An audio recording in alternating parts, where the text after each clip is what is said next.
नमस्कार दोस्तों, GS only channel में आपका फिर से हार्दिक स्वागत है। दोस्तों, आज हम तमिलनाडु बोर्ड की हिस्ट्री का चैप्टर 4 डिस्कस करने जा रहे हैं और ये चैप्टर 4 का फर्स्ट पार्ट है। दोस्तों, हमने चैप्टर 3 तक ये देखा था कि वैदिक कल्चर क्या है, ऋग्वेदिक क्या है और लेटर वैदिक एरा हमने डिस्कस किया था। और उसमें हमने ये भी डिस्कस किया था दोस्तों कि जो लेटर वैदिक पीरियड था वो लेटर वैदिक पीरियड में प्रॉब्लम क्या था, राइट। सो आज हम वहीं से कंटिन्यू करेंगे और देखेंगे कि जैनिज़्म एंड बुद्धिज़्म का राइज क्यों हुआ था। और हम बेसिकली जाएंगे आज जैनिज़्म की ओर और नेक्स्ट जो पार्ट होगा चैप्टर 4 पार्ट 2 उसमें मैं बुद्धिज़्म के बारे में डिस्कस करूँगा, लेकिन आज हम जैनिज़्म के बारे में डिस्कस करेंगे। ओके, सो आप सबका फिर से जीएस ओनली चैनल में दिल से हार्दिक स्वागत है। दोस्तों,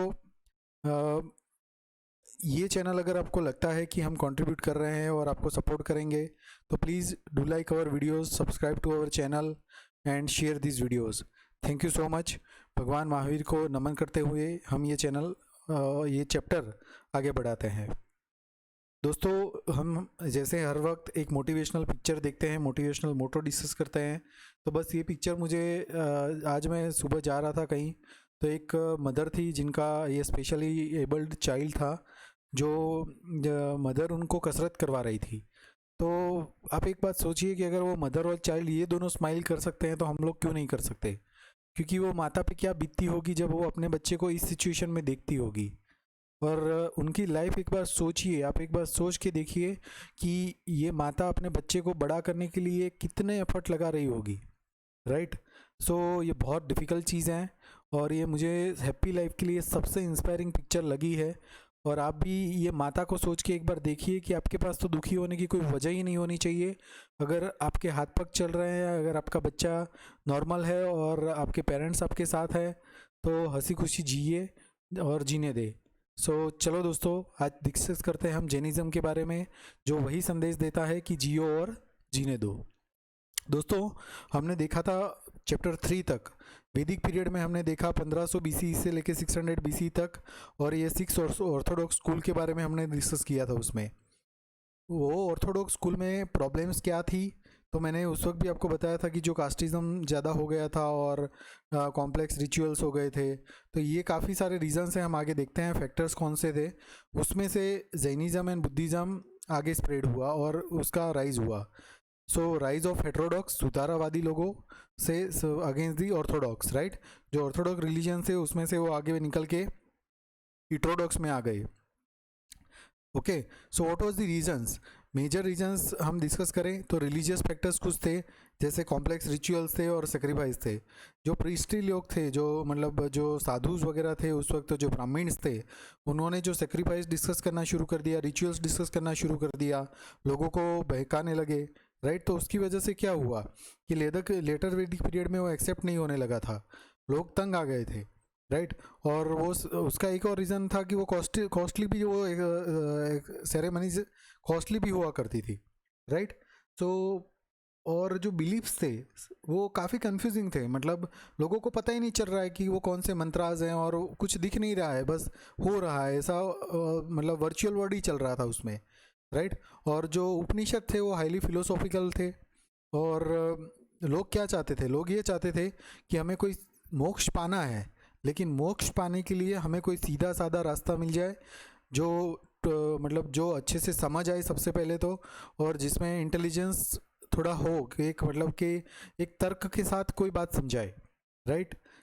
teaching should be also be in a language, मतलब संस्कृत बहुत कम लोगों को उस वक्त समझ आ रही थी, तो वो लैंग्वेज का भी एक प्रॉब्लम था। अब ये तो हुए रिलीजियस फैक्टर दोस्तों, उसके साथ कुछ सोशल एंड इकोनॉमिक फैक्टर भी थे। जैसे मैंने आपको बताया था, रिजिड कास्ट सिस्टम सबसे इम्पोर्टेंट चीज़ थी, क्योंकि उस वक्त जो मर्चेंट क्लास था, वैश्य लोग थे, वो लोगों का स्टेटस, उनके पास पैसे बहुत हो गए थे, इकोनॉमिक कंडीशन अच्छी हो गई थी, लेकिन उनका जो सोशल स्टेटस इम्प्रूव होना चाहिए वो नहीं हुआ था दोस्तों। इसी वजह से हाईली जो वैष्णव लोग थे, वैश्य लोग थे, उन्होंने हाईली जैनिज़्म को और बुद्धिज़्म को सपोर्ट किया।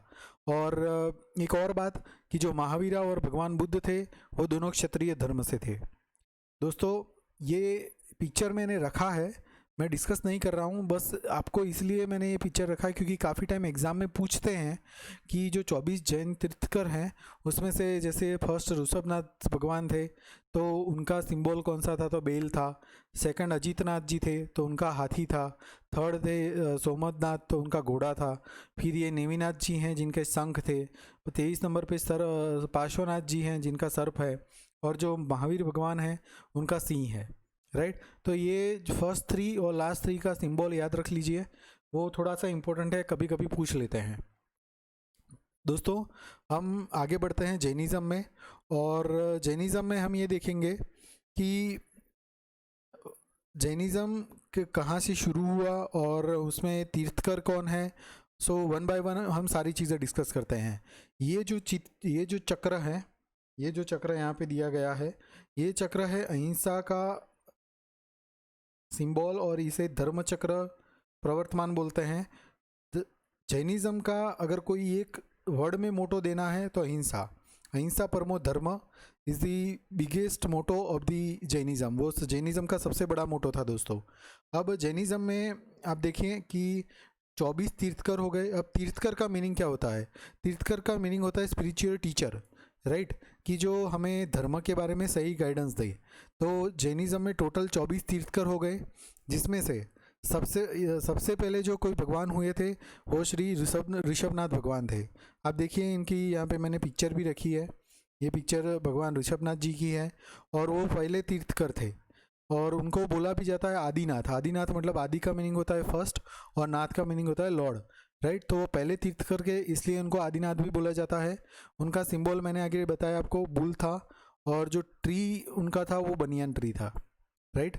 अब ऋषभनाथ भगवान जो थे उनके बारे में, उनके बर्थ के बारे में ज़्यादा डिस्कस करने की ज़रूरत नहीं है, आप विकिपीडिया में से भी पढ़ सकते हो। लेकिन उनके 2 सन थे, उनके बारे में जानना ज़रूरी है। उनके टोटल 100 सन थे, उसमें से 2 सन, एक बाहुबली थे और दूसरे भरत चक्रवर्ती प्लस 98। अब जो भरत चक्रवर्ती मैं पहले बताऊं आपको, ये उनका स्टेच्यू है जो कहाँ पे है, श्रवण बेलगोड़ा, चंद्रगिरी हिल्स, कर्नाटका। दोस्तों ये दोनों स्टेचू कर्नाटका के चंद्रगिरी हिल पे हैं। ये दोनों भाई हैं, दोनों ऋषभनाथ भगवान के पुत्र है। सो मैं आपको एक बात बताऊं कि ये जो भरत चक्रवर्ती हैं, ये यही भरत चक्रवर्ती हैं जैसे भरत राजा जो थे जिनके नाम पे हमारा देश का नाम भारत पड़ा है, ये यही भरत चक्रवर्ती है। दोस्तों इनका जो स्टैचू है वो चंद्रगिरी हिल, श्रवण बेलगोड़ा, कर्नाटक में है। और गोमतेश्वर स्टैचू, ये जो दूसरे उनके भाई है बाहुबली, ये उनका स्टैचू है। ये दोनों श्रवण बेलगोड़ा में ही ये दोनों स्टैचू आए हुए हैं। अब जीपीएससी या यूपीएससी क्वेश्चन ऐसे पूछते हैं कि जैसे भगवान बाहुबली जो हैं उनका जो स्टैचू श्रवण बेलगोड़ा में है वो कौन से जैन तीर्थकर के साथ रिलेटेड है, तो उनका आंसर होगा ऋषभनाथ। वो ऋषभनाथ के बेटे हैं, राइट। और उनका ये बहुत ही बड़ा स्टैचू है दोस्तों। यहाँ पे एक फेस्टिवल भी होता है जो मतलब हर 12 साल पे एक बार वो फेस्टिवल होता है, राइट। वो फेस्टिवल के बारे में हम ज़्यादा डिस्कस करेंगे जब आर्ट एंड कल्चर डिस्कस करेंगे दोस्तों। वहाँ पे अभी मतलब 1-2 साल पहले ही वो फेस्टिवल गया है। सो वो बहुत ही बड़ा फेस्टिवल होता है और ये बहुत ही बड़ा स्टैचू है, राइट। सो वो स्टैचू किसका है? बाहुबली, जिनको गोमतेश्वर भी बोला जाता है। और वो लोकेशन याद रख लेना, श्रवण बेलगोड़ा। ओके, ये किसने बनवाया था ये स्टैचू? ये स्टैचू गंग डायनेस्टी के जो राजा थे उनके समय पे एक उनके मिनिस्टर हुआ करते थे चवंडारिया, उन्होंने 981 एडी में ये बनवाया था दोस्तों, 981 एडी। बस इसमें याद रखने के लायक एक है डायनेस्टी, कि ये कौन सी डायनेस्टी के टाइम पे ये बना था। जो गोमतेश्वर स्टैचू है वो गंग डायनेस्टी के टाइम पे ये स्टैचू बना हुआ है, और ये बहुत ही इंपॉर्टेंट चीज़ है जानने के लिए। नेक्स्ट दोस्तों हम अजीतनाथ भगवान के बारे में डिस्कस करते हैं, जो सेकंड तीर्थकर हैं। उनका सिंबल क्या था? उनका सिंबल था एलिफेंट। और अजीतनाथ भगवान का सिंबल था एलिफेंट। और उनका जो सबसे बड़ा टेंपल, अगर हम गुजरात में देखें कहीं पे, तो उनका सबसे बड़ा टेंपल है तारंगा, गुजरात में है। एक लोकेशन है नॉर्थ गुजरात, महसाणा डिस्ट्रिक्ट लगता है उसको। वहाँ पे सबसे बड़ा मंदिर है। वो मंदिर किसके साथ रिलेटेड है? अजीतनाथ भगवान के लिए। दोस्तों काफ़ी टाइम ये पूछा जाता है कि अजीतनाथ भगवान का टेम्पल गुजरात में कहाँ पे है, तो तारंगा में है, या तारंगा में जो टेम्पल है वो कौन से भगवान के साथ रिलेटेड है, ऐसा पूछते हैं। तो तारंगा में ओल्डेस्ट जैन टेम्पल है जो 1161 में बनवाया गया था चालुक्य किंग कुमारपाला के द्वारा, राइट। जो चालुक्य डायनेस्टी के राजा थे कुमारपाल, उन्होंने बनवाया था। उनको एडवाइस किसने किया था? हेमचंद्राचार्य जी ने उनको एडवाइस किया था। हेमचंद्राचार्य जी गुजरात में बहुत बड़े मुनि हुआ करते थे, जैन मुनि थे। उन्होंने काफ़ी सारी स्क्रिप्ट्स भी लिखी है, वो हम जब आर्ट एंड कल्चर डिस्कस करेंगे तो उसमें वो सारी चीज़ें डिस्कशन करेंगे। दोस्तों, तारंगा में जो जैन टेम्पल्स हैं वो अजितनाथ जी का है। एक और जैन टेम्पल है गुजरात में ही, वसई जैन टेम्पल, वो भी अजितनाथ भगवान का है। नेक्स्ट अब हम डिस्कस करेंगे सीधा 22nd तीर्थकर श्री नेमिनाथ भगवान जी। नेमिनाथ भगवान जी का जो सिंबल है वो सिंबल है शंख, और इट इज़ बिलीव कि उन्होंने मोक्ष उनको कहाँ मिला था? गिरनार की जो पर्वतमालाएं हैं गुजरात में, जूनागढ़ डिस्ट्रिक्ट में, वहाँ पे उनको मोक्ष मिला था। और दोस्तों, ये भी माना जाता है कि नेमिनाथ भगवान की पूरी लाइफ सौराष्ट्र में ही गई थी। जो गुजरात में एक सौराष्ट्र रीजन करके एक जगह है, वहाँ पे उनका पूरा लाइफ गया था। अगर आपको कोई भगवान के टेम्पल के बारे में पूछा गया है और वो टेम्पल सौराष्ट्र में है, आपको जैन के बारे में नहीं पता है और आपको गेस वर्क करना है, तो आप कर सकते हो कि अगर ये टेम्पल जैन का है और सौराष्ट्र में है तो नेमिनाथ भगवान का ही होगा। ये नहीं बोल रहा हूँ कि 100% होगा, लेकिन कभी कभी गेस वर्क करना पड़ता है, तो आप एलिमिनेट कर सकते हो और नेमिनाथ भगवान टिक कर सकते हो, राइट। एक अंडरस्टैंडिंग के लिए मैं बता रहा हूँ कि उनकी पूरी लाइफ गुजरात में सौराष्ट्र में ही गई थी। और Jain tradition place him as a contemporary of the Krishna, मतलब ये माना जाता है कि जब द्वारका में भगवान श्री कृष्ण थे तब सौराष्ट्र में भगवान नेमिनाथ थे। और काफ़ी सारी कृष्णा और नेमिनाथ की स्टोरीज भी हैं, अगर आप विकिपीडिया में पढ़ोगे तो बहुत इंटरेस्टिंग उसमें बताया गया है। दोस्तों, ये जो भगवान नेमिनाथ का मंदिर है, आप देख सकते हो गिरनार के ब्यूटीफुल पर्वतमालाओं में ये बसा मंदिर है। बहुत ही अच्छी जगह है, बहुत ही अच्छा लोकेशन है। और ये जो है वो नासिक में जो गुफाएं हैं उसमें नेमिनाथ भगवान की ये स्टैचू है, राइट। ये रॉक कट है एक्चुअली, ओके। ये नेमिनाथ भगवान के बारे में हमने देखा। अब हम देखते हैं पार्श्वनाथ भगवान के बारे में, जो 23rd नंबर के तीर्थकर के। और पार्श्वनाथ भगवान का जो सिंबल था वो स्नेक था, मतलब सर्प, और उनका जो ट्री था वो अशोका का ट्री था। अब वो बताया जाता है कि उनकी जो फिलोसॉफी थी वो कर्म के बेस पे थी, और वो पहले ऐसे बंदे थे जिन्होंने कर्म के बेस पे फिलोसॉफी डिस्कस की थी, राइट। जो कृष्णा भगवान ने हमें बताया है जो श्रीमद् भगवद गीता में, वो पूरा कर्म के बेस पे हैं। वैसे ही उनकी भी जो फिलोसॉफी थी वो कर्म के बेस पे फिलोसॉफी थी। दोस्तों, उनको जो मोक्षा मिला था वो माउंट सम्मेटा जो झारखंड में है, वहाँ पे उनको मोक्ष मिला था, जो अभी गंगा बेसिन में है, राइट, झारखंड, ओके। कल्प और जो कल्प सूत्र करके एक स्क्रिप्ट है, भद्रबाहु जो जैन मुनि थे उन्होंने लिखी है। और वो जो जैन टेक्स्ट हैं वो पार्श्वनाथ भगवान और महावीर भगवान उनके साथ एसोसिएटेड है, राइट। एक बार ये कल्प सूत्र क्या है तो वो याद रख लीजिए, वो जैन टेक्स्ट हैं जो भगवान महावीर और पार्श्वनाथ भगवान को डेडिकेटेड है। फिर श्वेतांबरा के जो टेक्स्ट हैं उसमें उनके जो 4 वाउज हैं, जैसे अहिंसा है, अपरिग्रह है, अस्तेय है और सत्य है। ये देखिए, टोटल जैनिज्म के 5 वाउज हैं, मैं आगे डिस्कस करता ही हूँ डिटेल में, लेकिन वो 5 वाउज में से ये ब्रह्मचर्य वाउज यहाँ पे फॉलो नहीं करते हैं। हम ज़्यादा डिस्कस करेंगे श्वेतांबर और दिगंबर के डिफरेंस जब देखेंगे तब। अब ये जो 3 टेम्पल हैं वो पार्श्वनाथ भगवान के टेम्पल है। उसमें सबसे बड़ा टेम्पल जो है वो खजुराहो में यूनेस्को वर्ल्ड हेरिटेज साइट है जो मध्य प्रदेश में है, वो पार्श्वनाथ भगवान का टेम्पल है। खजुराहो के जो मंदिर हैं वो जैनिज़्म के भी मंदिर वहाँ पे है। ये एक बात आप याद रख लेना कि जैनिज़्म के मंदिर भी खजुराहो में है। फिर पट्टडकल में जो कर्नाटक में ही है, जहाँ पे राष्ट्रकूट राजा कृष्णा II राज करते थे, राइट, जो कल्याणी चालुकास भी बोले जाते हैं, राइट। उनके टाइम पे पट्टडकल में एक जैन मंदिर बना गया था, वो कर्नाटक में है। और बस याद रखिए कृष्णा II राष्ट्रकूट राजा, ये भी जैन मंदिर है। दोस्तों, एक और जैन मंदिर है कर्नाटक में, हलेबीडु में, ओके। ये तीनों मंदिर जो है वो भगवान पार्श्वनाथ को समर्पित है। और अब हम देखते हैं भगवान वर्धमान महावीर, जो महावीर स्वामी हम जिन्हें बोलते हैं, और वो 24th तीर्थकर जैनिज़्म के थे। उनका सिंबल क्या था? उनका सिंबल था लायन, और उनका जो ट्री था वो साल का ट्री था। उनको जो मोक्ष मिला था वो साल के ट्री के नीचे मिला था। ये भगवान महावीर का स्टैचू है, उनको हम नमन करते हैं। और उनका जो टाइम पीरियड बोला जाता है वो टाइम पीरियड काफ़ी कन्फ्लिक्ट है। काफ़ी जगह मैं पढ़ रहा था, अलग अलग जगह से मुझे अलग अलग चीज़ें मिली। बाद में मैंने तमिलनाडु बोर्ड की हिस्ट्री में जो टाइम पीरियड दिया गया है उसे ही फॉलो किया है। 539 BCE से लेके 467 BCE तक का उनका टाइम पीरियड है। दोस्तों काफ़ी सारे स्क्रिप्ट अगर विकिपीडिया पढ़ोगे तो कहीं अलग चीज़ लिखी है, और 2-3 बुक मैंने दिखा तो उनमें अलग टाइम पीरियड है, क्योंकि श्वेतांबर और दिगंबर जो जैनिज़्म में 2 पार्ट पड़े थे उनका अपना अपना एक व्यू है भगवान महावीर के टाइम पीरियड के बारे में। सो हम बुक को ही फॉलो करेंगे। 539 BC से लेके 467 BC तक का उनका बर्थ प्लेस कौन सा है? कुंडाग्राम, वैशाली, बिहार। जो करंटली बिहार में कुंडाग्राम करके एक जगह थी, वहाँ पे उनका बर्थ प्लेस है। उनके फादर का नाम है सिद्धार्थ और माता का नाम त्रिशला है। और उनकी जो वाइफ है वो यशोदा, और उनकी डॉटर का नाम है प्रियदर्शना, राइट। सो जो उनकी वाइफ थी वो श्वेतांबर में बिलोंग करती थी, और उनका जो भगवान महावीर का जो डेथ था वो 72 एज पे पावा नियर पावा राजगृह करके जो बिहार में ही जगह है वहाँ पे उनका डेथ हुआ था दोस्तों, राइट।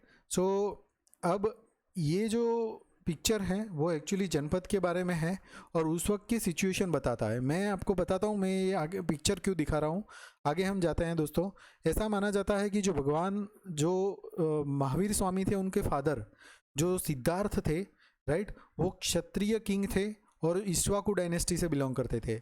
अब इक्ष्वाकु डायनेस्टी से और कौन बिलोंग करता था? जो सूर्यवंशी लोग थे, जो भगवान श्री राम थे, राइट, वो इक्ष्वाकु डायनेस्टी से बिलोंग करते थे। ये पिक्चर जो है वो सिद्धार्थ का एक मिनिएचर पेंटिंग है। वो पेंटिंग मुझे मिला था इंटरनेट से, तो मैंने यहाँ पे रखा है। अब ये जो पेंटिंग है वो त्रिशला जो भगवान महावीर की माताश्री हैं उनका ये पेंटिंग है।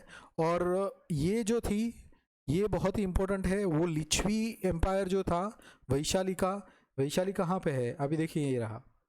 उसकी जो लिच्छवी एम्पायर जो थे उनकी ये राजकुमारी थी। सो ये याद रख लेना कि भगवान महावीर लिच्छवी प्रिंसेस जो थे उनके भाना हुआ करते थे, राइट। सो उनका उनके साथ रिलेशन था। अब दोस्तों हम डिस्कस करते हैं भगवान महावीर के कुछ वाउज और उनके सिद्धांत और उनके विचार हम डिस्कस करते हैं। तो उनको 30 एज तक वो अपने माता पिता के साथ थे। बाद में उन्होंने तपस्वी बनने का डिसीजन कर दिया और उसके बाद उन्होंने 12 साल तक पूजा की। दोस्तों पूजा की मतलब उन्होंने तपश्चर्या की, बहुत ही कड़ी तपश्चर्या की, पिनस किया, और 13th ईयर में 13वीं साल में उनको केवल ज्ञान मिला। अब केवल ज्ञान क्या है? केवल ज्ञान is a highly knowledge which is discuss in the Jainism. मतलब कोई जब तीर्थकर जब केवल ज्ञान मिल जाता है तो वो तीर्थकर बन जाता है, और उनको साल ट्री के नीचे वो केवल ज्ञान प्राप्त हुआ था। वो बहुत ही मतलब आप बोल सकते हो कि कंप्लीट नॉलेज, राइट। और वो महावीरा बोले गए या जीना बोले गए, और उनके जो सपोर्टर थे उनको जैन बोला गया। दोस्तों भगवान महावीर की कुछ टीचिंग्स हैं वो जानना बहुत ज़रूरी है। उनके प्रिंसिपल्स पहले हम डिस्कस करते हैं। तो उनके टोटल प्रिंसिपल्स हैं त्रिरत्नास। सो ये 3 प्रिंसिपल जिनको बोला जाता है त्रिरत्नास, उसमें सबसे पहला है राइट फेथ। राइट फेथ मतलब belief in the teaching and the wisdom of the Mahavira. मतलब जो भगवान महावीर के जो टीचिंग्स हैं और उनका जो विजडम है उसमें आप भरोसा करिए। नेक्स्ट है राइट नॉलेज, मतलब एक्सेप्टेंस ऑफ द थियरी। हमें 3 थियरी यहाँ पे दी गई है, उनका एक्सेप्टेंस करना है। सबसे पहले कि देयर इज़ नो गॉड, मतलब कोई भगवान नहीं है, राइट। महावीर स्वामी का कहना था कि देयर इज़ नो गॉड, और जो वर्ल्ड है वो क्रिएटर के बिना ही एग्जिस्ट करता है, राइट। दूसरी बात ये भगवान के बारे में उनके विचार है।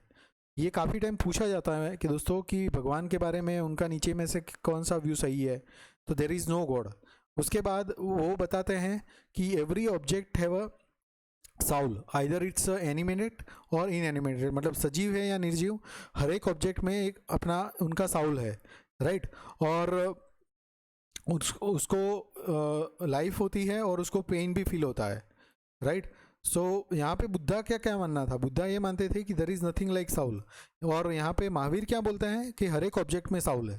ये बहुत बड़ा डिफरेंस है, right. So next, right conduct. Right conduct का मीनिंग क्या है, observance of the following 5 great वाउज, मतलब एक सही आपको बोलते हैं ना कि सम्यक सम्यक ज्ञान, सम्यक नॉलेज, राइट, और सम्यक दर्शन। सो कंडक्ट, राइट। सो आप अगर ये नीचे के 5 वाउज मतलब 5 व्रत को फॉलो करते हो तो वो बहुत अच्छा माना जाता है जैनिज़्म में। सबसे पहले है अहिंसा, दूसरा है सत्य, तीसरा है अस्तेय, चौथा है ब्रह्मचर्य, पांचवा है अपरिग्रह, राइट। सो मैंने यहाँ पे लिखा है अहिंसा का मीनिंग होता है नॉन वायलेंस, सत्य ट्रूथ, नॉन स्टीलिंग, फिर चेस्टली और नॉन अटैचमेंट। दोस्तों ये जो 5 वाउज है बहुत ही इंपॉर्टेंट है। अब जो श्वेतांबर लोग हैं वो ब्रह्मचर्य को नहीं मानते हैं, मैंने आगे भी आपको थोड़ा सा बता दिया। ये लोग हैं ना, ये ब्रह्मचर्य में बिलीव नहीं करते, वो ये 4 वाउज को फॉलो करते हैं। और जो दिगंबर हैं, राइट, वो दिगंबर ये 5 वाउज को फॉलो करते हैं। बस एक मैं आगे आपको बताता ही हूँ। उसके पहले हम गांधी जी के बताए गए 11 महाव्रत का एक सॉन्ग है, मैं ट्राई करता हूँ गाने का, अगर आप भी जुड़ सकते हैं तो। उनका ये था कि सत्य अहिंसा चोरी न कर, वण जोई तू नव संगर वो, ब्रह्मचर्य ने जाते मेहनत, कोई अड़े न अबड़ाऊ, अभय स्वदेशी स्वाद त्यागने, सर्वधर्म सरखा गणवा, 11 महाव्रत समझी में पड़े जीवन आचरवा। ओके, सो आगे बढ़ते हैं दोस्तों। जो भगवान महावीर थे उन्होंने जो वेद थे, वेदों की थियरी को उन्होंने कम्प्लीटली रिजेक्ट कर दिया था दोस्तों। और जो भगवान महावीर थे, भगवान महावीर जी ने जो वेद थे, वेदों की जो अथॉरिटी थी उसको उन्होंने रिजेक्ट कर दिया था। उनका मानना था कि उनको एक्चुअली वेदों से प्रॉब्लम ही था। उन्होंने बताया था कि वेद जैसा कुछ होता नहीं है, और वैदिक रिचुअल, सबसे ज़्यादा उनको प्रॉब्लम वैदिक रिचुअल से ही था, राइट। सो उन्होंने बताया कि उन्होंने एक बहुत ही, मैं बताऊं, एक ethical life, code of life बताया, और बहुत ही वेरी मतलब पवित्र लाइफ के बारे में उन्होंने डिस्कस किया। लोगों को ऐसे समझाया कि लोगों को समझ आ जाए कि एक्चुअली जो मैंने बताया ना कि कॉम्प्लेक्स रिचुअल थे, लोग समझ ही नहीं रहे थे क्या चल रहा है, उनको उन्होंने बहुत सिंप्लीफाई करके अच्छे शब्दों में समझाया। उन्होंने वर्ण सिस्टम को कंडेम नहीं किया था, उनका मानना था कि वर्ण सिस्टम होनी चाहिए, कम्प्लीटली उसको कंडेम नहीं किया था दोस्तों। और उन्हें बताया था कि एग्रीकल्चर भी एक पाप है, राइट, क्योंकि अहिंसा में वो बिलीव करते थे, इस वही एक वजह थी कि उन्होंने एग्रीकल्चर को भी पाप बताया था। फिर उन्होंने बताया था डॉक्ट्रिन ऑफ दी असेटिसिज्म, मतलब संन्यास, एंड रिनंसिएशन मतलब त्याग का उन्होंने एक डॉक्ट्रिन दिया था, जिसमें उन्होंने बताया था कि अगर आप मतलब आप भूखे रहते हो, बिना कपड़ों के आप घूमते हो, मतलब सेल्फ टॉर्चर करते हो, तो आपको संन्यास एंड त्याग करना ही पड़ेगा, राइट। उन्होंने अगर आपको मतलब मोक्षा पाना है तो। फिर उनका एक ये मानना था अनेकात्मवाद, मतलब कि no single specific statement can describe the nature of the existence and the absolute truth, मतलब कोई एक ऐसा स्टेटमेंट नहीं हो सकता जो कंप्लीट ट्रूथ को बता पाए, राइट। उनके 2 और थे टीचिंग जो अनेकांतवाद के पार्ट है, स्यादवादा और न्यायवादा। ये थोड़ा सा डिटेल में हो जाएगा, लेकिन इतना याद रख लीजिए कि अनेकांतवाद जो था वो महावीर के टीचिंग थे, स्यादवादा और न्यायवादा उसके पार्ट थे। ओके, और ये हम डिस्कस करेंगे जब आर्ट एंड कल्चर डिस्कस करेंगे, डिटेल में बताऊंगा मैं। फिर उनके कुछ रिलेटेड प्लेसेस हैं, काफ़ी टाइम मैंने 1-2 क्वेश्चन ऐसे भी देखे हैं दोस्तों, जिसमें वो बताते हैं कि भगवान महावीर के साथ नीचे से कौन से लोकेशन रिलेटेड नहीं है या रिलेटेड है। तो बस ये कुछ लोकेशंस हैं मैंने यहाँ पे रखे हैं, आप देख लेना। वैशाली है, फिर बदिकरा है, पावापुरी है, अलंबिका है, सरस्वती है, नालंदा है, तो चंपापुरी है। ये सारी जगह जो है जो भगवान महावीर से रिलेटेड है। और आप अपने एक अपने दिमाग में एक पिक्चर बना लेना ये प्लेसेस के बारे में, क्योंकि काफ़ी टाइम पूछते हैं ये दोस्तों। जो भगवान महावीर थे उनके 11 ब्राह्मण्स थे जो उनके डिसिपल्स बोलते हैं, राइट। सो उनको 11 गांधार्स भी बोला जाता है, जिनको भगवान महावीर ने अपनी टीचिंग्स दी थी, राइट। सो बाद में उन्होंने भगवान महावीर के डेथ के बाद उन्होंने टीचिंग स्प्रेड करना शुरू कर दिया था दोस्तों। टोटल जैन आगम्स। अब जैन आगम्स क्या है? जैन आगमास जो है वो जैन लिटरेचर है जिसमें भगवान महावीर के टीचिंग डिस्कस किए हैं, राइट। वो 14 पर्व, 12 अंग और 12 उपांग में डिवाइडेड है। और जैन आगम्स जो लिखे गए हैं वो अर्धमार्गी भाषा में लिखे गए हैं, अर्धमागधी ये भाषा में लिखे गए हैं। जो प्राकृत लैंग्वेज, जो संस्कृत लैंग्वेज है, उसका ही एक फॉर्म बोला जाता है, राइट। और जो सारे जैन आगम्स हैं वो कंपाइलेशन मौर्य टाइम पे हुआ था, चंद्रगुप्त मौर्य जी के टाइम पे। ओके, नाउ एक और पोएम है वर्धमान चरित्र। ये असंग पोएट के द्वारा लिखी गई है 853 में, जो भगवान महावीर की लाइफ डिस्कस करता है। दोस्तों, कल्पसूत्र जो मैंने आपके आगे बताया वो तीर्थकर की बायोग्राफीज़ हैं उसमें, और समव्यंग्य सूत्र जो भगवान महावीर की टीचिंग उसमें डिस्कस हुई है। ओके, अब जीनसेना और गुणभद्र उन्होंने महापुराणा कंपोज किया था। महापुराणा जो है वो भी जैनिज्म के साथ रिलेटेड है। और द जीवा इज़ बाउंड टू संसार, मतलब संसार से कोई भी जीव होता है वो बाउंड होता है बिकॉज ऑफ कर्मा, ये भगवान महावीर का मानना था। और how where and as what a soul is reborn after the death, मतलब ये प्रूव करता है कि जैनिज़्म जो भगवान महावीर थे वो पूर्व जन्म में और आगे आने वाले जन्म में बिलीव करते थे। रिबॉर्न आफ्टर द डेथ में वो भरोसा करते थे, राइट। ये स्टेटमेंट अगर आपको नीचे लिखा गया है कि भगवान महावीर रिबॉर्न में बिलीव करते थे कि नहीं, तो हाँ वो बिलीव करते थे। और वो कम्प्लीटली आपके कर्म के बेस पे हैं कि आप कैसे कर्म करते हैं, आपके कर्म पे ही वो टोटली डिपेंड था, right. So rebirth and realms of the existence are the fundamental teaching of the Bhagwan Mahavira, right. अब जैनिज़्म जो है वो दो पार्ट में डिवाइडेड है, श्वेतांबर एंड द दिगंबर। ये जो पिक्चर है वो रिप्रेजेंट करता है अहिंसा को। देखिए आप, गाय और सिंह ये दोनों एक साथ खाना खा रहे हैं। यहाँ पे देखिए जो गाय का बछड़ा है वो सिंह को दो रहा है और सिंह का बछड़ा जो है वो गाय को दो रहा है, राइट। सो जैनिज़्म के दो पार्ट है, श्वेतांबर और दिगंबर। श्वेतांबर जो लोग हैं वो सफ़ेद कपड़े पहनते हैं, और जो दिगंबर हैं वो नेक होते हैं, मतलब उनका स्काईलेड होता है, वो दिशारूपी कपड़े पहनते हैं, दिशारूपी वस्त्र धारण करते हैं, राइट। सो श्वेतांबर लोगों को, श्वेतांबर के बारे में हम पहले डिस्कस करते हैं। श्वेतांबर जो होते थे, अब मैं आपको एक स्टोरी पहले बता देता हूँ दोस्तों। जो भगवान महावीर के जो डिसिपल्स थे उसमें दो डिसिपल्स थे, स्थूलभद्रा एंड भद्रबाहु। जो भद्रबाहु थे और स्थूलभद्र थे वो दोनों भगवान महावीर के डिसिपल्स थे। लेकिन हुआ क्या कि जब 4th सेंचुरी जब थी तब एक फेमाइन आया था, मैं आगे डिस्कस करता हूँ उसके बारे में। तो उसकी वजह से कुछ साधु के साथ भद्रबाहु साउथ में चले गए थे। तो स्थूलभद्र नॉर्थ में रह गए थे और भद्रबाहु साउथ में चले गए थे, राइट। सो जो फॉलोअर्स जो स्थूलभद्र के थे वो कौन से नाम से जाने जाते हैं? वो श्वेतांबरस के नाम से जाने जाते हैं, जो नॉर्थ इंडिया में ही रहे थे, राइट। ओके, और उनके जो बिलीव्स थे वो मूर्ति पूजा में बिलीव करते थे, राइट। सो उनके जो भगवान की अगर आप स्टैचूज़ देखोगे या भगवान की कहीं पे मंदिर जाओगे तो ऐसी कलरफुल आपको देखने मिलेगी। लेकिन दिगंबर में ऐसा नहीं होगा, राइट। मैं आगे बताता हूँ आपको। और वो जो मैंने आपको बताया कि जो श्वेतांबर लोग हैं, राइट, वो 4 वाउज ही फॉलो करते हैं, वो ब्रह्मचर्य को फॉलो नहीं करते हैं। और वो ऐसा बिलीव करते हैं कि वुमन को भी लिबरेशन मिल सकता है, ओके। और उनके जो 3 सबसेक्ट हैं, मूर्ति पूजक, स्थानकवासी एंड तेरापंथी, ये जो 3 हैं वो उनके सबसेक्ट्स हैं। और उनके जो लाइफ मतलब मैंने आपको बताया कि जो स्टैचूज़ हैं वो decorated and the coloured icons हैं, ओके। उनके जो कपड़े हैं वो वाइट कपड़े हैं।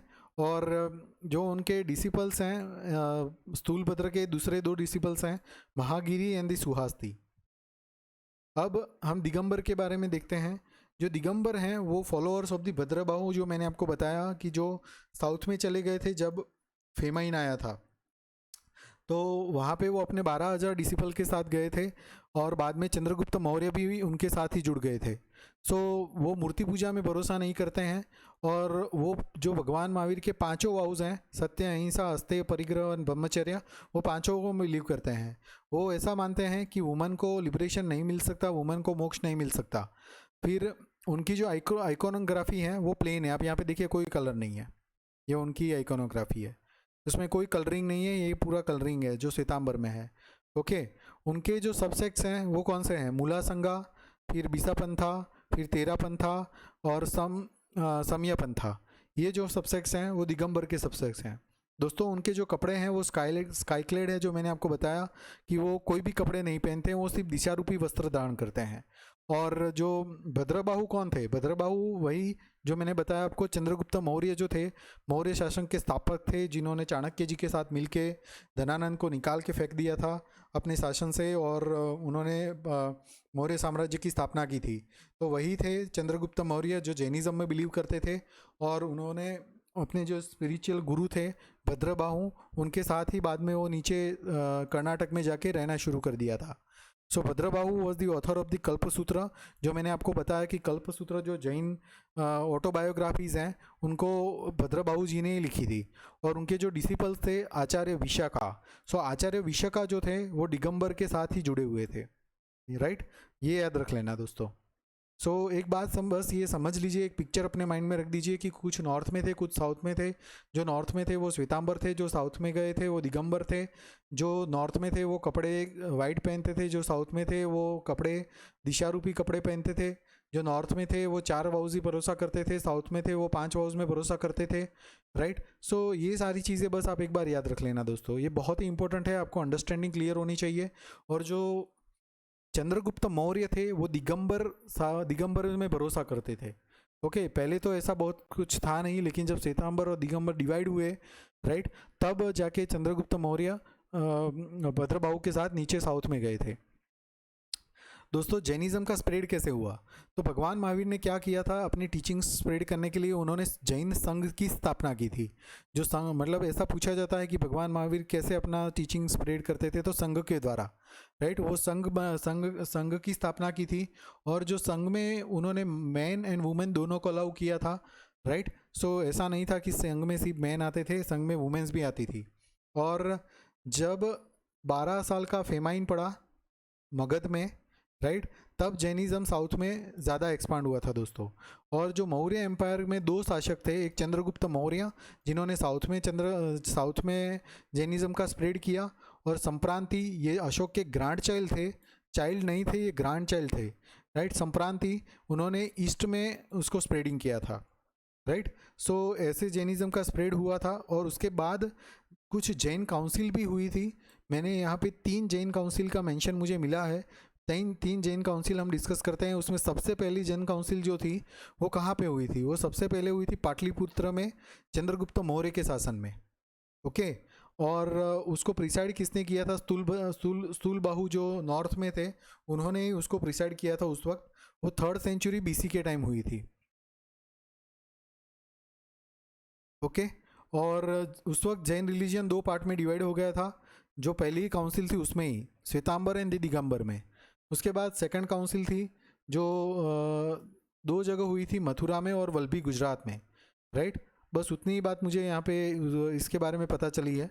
और 3rd जैन काउंसिल इम्पोर्टेंट, सबसे इम्पोर्टेंट जैन काउंसिल थी जो वल्लभी गुजरात में हुई थी, मैत्रक डायनेस्टी के टाइम पे। मैत्रक राजा जब गुजरात में हुआ करते थे। ये वल्लभी एक्चुअली भावनगर डिस्ट्रिक्ट लगता है, जहाँ तक मुझे पता है, गुजरात के सौराष्ट्र में है ये। और ये मैत्रक डायनेस्टी के टाइम पे ये 3rd जैन काउंसिल हुई थी, जिसको प्रिसाइड किसने किया था? तो देवरधि क्षमा सरमाना, राइट? देवरधि क्षमा सरमाना ने इसको प्रिसाइड किया था 512 CE। अब आप ये डिफरेंस देखिए दोस्तों कि जो पहली काउंसिल हुई थी वो 300 BC, और ये 512 CE, मतलब ऑलमोस्ट 712 ईयर्स के बाद, 712 साल के बाद ये 3rd जैन काउंसिल हुई थी। और उसमें क्या हुआ था? उसमें जो 12 अंग और 12 उपांग है जो जैनिज्म के, वो उसमें कम्प्लीटली कंपाइल हो गए थे। ओके, नेक्स्ट अब हम क्या देखते हैं दोस्तों, जो जैन आर्किटेक्चर्स हैं और उसको रॉयल पैटर्न्स कौन कौन से हैं। तो ये देखिए, ये सबसे पहले मोस्ट इम्पोर्टेंट लोकेशंस ये मैप में मैंने रखे हैं यहाँ पे। तो आप देख लीजिए, ये सारे लोकेशंस हैं, जैसे पालीताना गुजरात के भावनगर डिस्ट्रिक्ट में है। फिर ये गिन्नार है, इलोरा की गुफाएं हैं। अजंता और नासिक बहुत ज़्यादा नहीं है, लेकिन इलोरा की गुफाओं में जैनिज़्म के बारे में इवन उनके स्पेशल केव्स भी हैं। फिर खजुराहो के मंदिर हैं, पट्टदकल के मंदिर हैं, ये श्रवण बेलगोड़ा जो मैंने आपको बताया अभी आगे, जहाँ पे गोमतेश्वर बाहुबली का स्टेचू और भरत सम्राट भरत का स्टेचू है, राइट। सो ये लोकेशंस, बस उदयगिरी जो उड़ीसा में है वहाँ पे भी काफ़ी सारे टेम्पल्स हैं, जैन टेम्पल्स हैं, राइट। फिर सोनगरी में है, हस्तिनापुर में है। सो बस ये सारी चीज़ें एक बार याद रख लेना। माउंट आबू में आपने काफ़ी सुना भी होगा कि जो दिलवाड़ा के माउंट आबू में जो विसल देव जो वहाँ पे थे, उन्होंने जैन टेम्पल्स बनवाए थे, राइट। सो अब हम एक एक ज़्यादा तो डिस्कस नहीं करेंगे, कुछ इंपॉर्टेंट टेम्पल्स देख लेते हैं दोस्तों कि ये पालीताना में जैन टेम्पल्स हैं।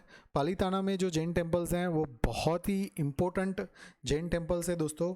और ये जो जैन टेम्पल्स हैं वो बहुत ही इम्पोर्टेंट जैन टेम्पल्स हैं। और गुजरात में अगर आप मानो तो सबसे बड़ा कोई भी अगर जैन टेम्पल होगा, जैनों के लिए बहुत ही इम्पोर्टेंट जगह है, और उसको सिटी ऑफ टेम्पल्स भी बोलते हैं पालीताना को, राइट।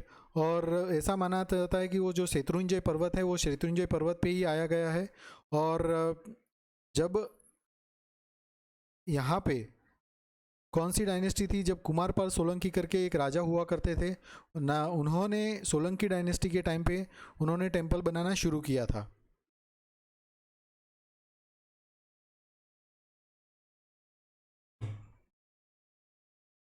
सो पालीताना के जो जैन टेम्पल्स हैं वो बहुत ही बड़ा लोकेशन है जैनों के लिए, जहाँ पे ऐसा माना जाता है कि वो जैनों का मक्का है दोस्तों, राइट। सो वो सोलंकी जो डायनेस्टी गुजरात में थी उनके टाइम पे ये बने थे। और सोलंकी राजा कुमारपाल सोलंकी ने जैन धर्म को पेट्रोनाइज किया था, और उन्होंने जो मारू गुर्जर स्टाइल के मंदिर बनवाए थे। सो पालीताना के जो मंदिर हैं वो सोलंकी स्टाइल या मारू गुजरात स्टाइल के मंदिर हैं, राइट। सो नेक्स्ट हम देखते हैं इलोरा की केव्स, जो अजंता इलोरा की जो केव्स बोलते हैं, जो इलोरा की केव्स हैं उसमें जो जैन टेम्पल है वो बेसादी का है। फिर हठी सिंह के जो अहमदाबाद में हठी सिंह का टेम्पल है जो 1848 में बनवाया गया था दोस्तों।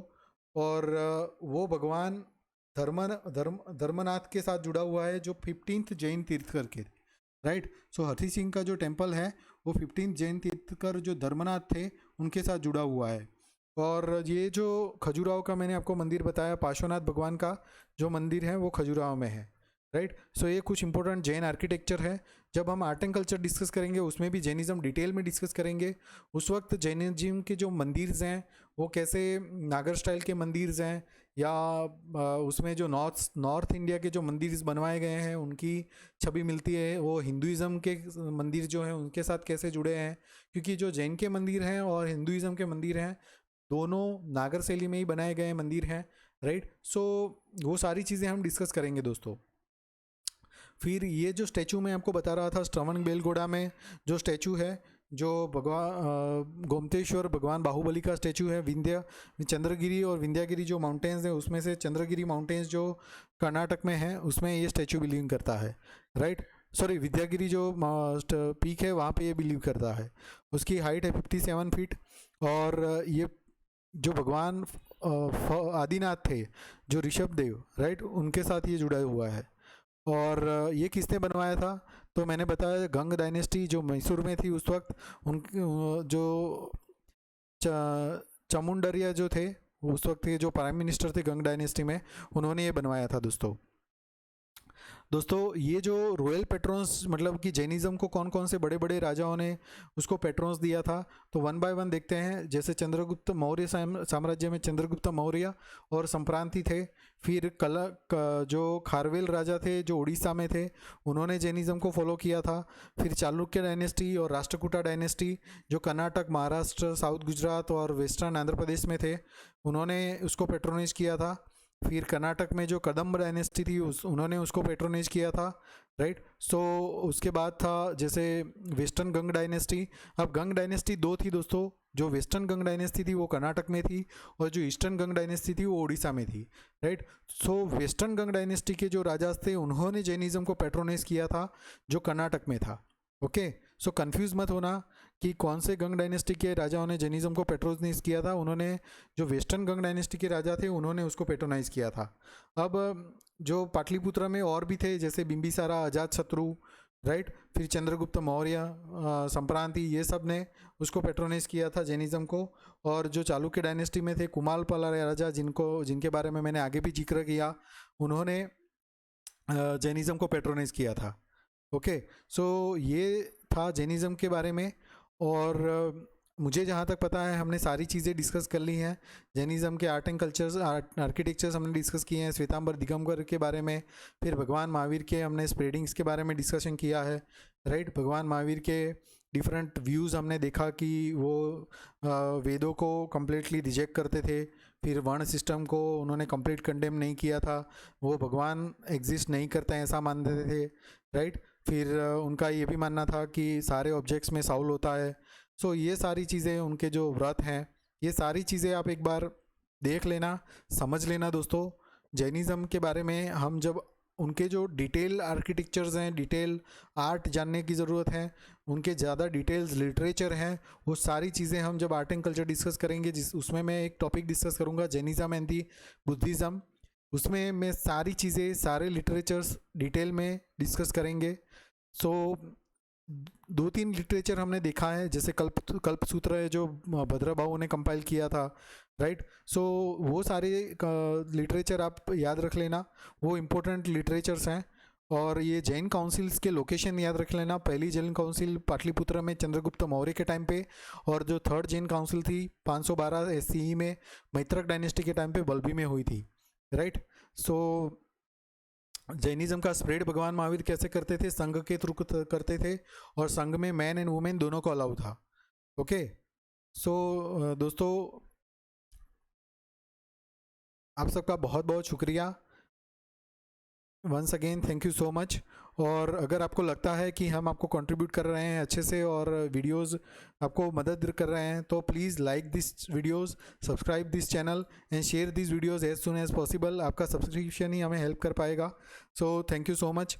और अगर आपको लगता है कि आप हमें कोई सजेशंस दे पा सकते हैं और हमारे वीडियोस को कैसे इंप्रूव करने के बारे में आपके कोई मंतव्य हैं, तो आपके सारे मंतव्य हम gsonly2020@gmail.com पे वो सारे मंतव्य को वेलकम करते हैं। वो सारे मंतव्य का स्वागत है दोस्तों। और अगर आपने सेंट्रल गवर्नमेंट UPSC और स्टेट गवर्नमेंट की किसी भी PSC, मतलब किसी भी स्टेट की टॉप की जो PSC है उसकी कोई भी एग्ज़ाम निकाली हुई है, और आपको लगता है कि आप हमें कंट्रीब्यूट कर सकते हैं, आप अपने कोई भी सब्जेक्ट इसमें टीच करवा सकते हैं, तो प्लीज़ हमारे साथ जुड़िए और अपना कंट्रीब्यूशन दीजिए। We welcome you for the different subjects of the GPSC and the UPSC and other PSCs। So आप सबका बहुत बहुत शुक्रिया दोस्तों, thank you so much. Once again, please like, share and subscribe this channel and videos. So thank you so much. Stay in touch.